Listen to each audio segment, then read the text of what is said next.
নির্বাচন কমিশনার রাশেদা সুলতানা বলেছেন, উপজেলা পরিষদ নির্বাচনে প্রচার প্রচারণায় অংশ নিলে বা প্রভাব বিস্তার করলে এমপিদের বিরুদ্ধে আইনগত ব্যবস্থা গ্রহণ করবে নির্বাচন কমিশন।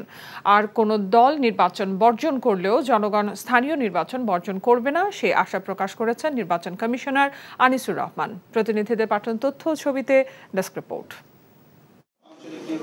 উপজেলা পরিষদ নির্বাচনের প্রচার প্রচারণায় অংশ নিলে বা প্রভাব বিস্তার করলে এমপিদের বিরুদ্ধে আইনগত ব্যবস্থা গ্রহণ করবে নির্বাচন কমিশন। দুপুরে লালমনিরহাট জেলা প্রশাসকের সম্মেলন কক্ষে নির্বাচন কর্মকর্তা সহ প্রশাসনের সংশ্লিষ্টদের সাথে বৈঠক শেষে সাংবাদিকদের এসব কথা বলেন নির্বাচন কমিশনার রাশেদা সুলতানা। একজন সংসদ সদস্য অতি গুরুত্বপূর্ণ ব্যক্তি হিসেবে আইনে ওনারা এলাকায় অবস্থান করতে পারবেন, যেহেতু ওনার বাড়ি উনি তো করবেনই, উনি এলাকায় এসে ভোট দিতে পারবেন, কিন্তু উনি কোনো প্রচারণের কাজে যেতে পারবেন, এটা আইনের বিধান।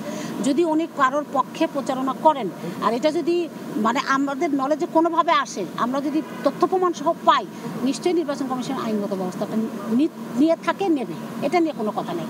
অন্যদিকে নির্বাচন কমিশনার আনিসুর রহমান বলেন, নির্বাচন বর্জনের ঘোষণা গণতান্ত্রিক অধিকার হলেও জনগণ স্থানীয় নির্বাচন বর্জন করবে না, সে আশাবাদ জানান তিনি। দুপুরে সিলেটে উপজেলা নির্বাচন নিয়ে অনুষ্ঠিত এক মতবিনিময় সভা শেষে একথা বলেন ইসি আনিসুর রহমান।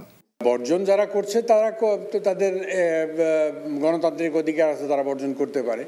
জাতি যদি বা ভোটাররা যদি এই এলাকায় ভোট হবে, এই এলাকার ভোটাররা যদি বর্জন না করে, তাহলে তো এটার কোনো ইম্প্যাক্ট নাই।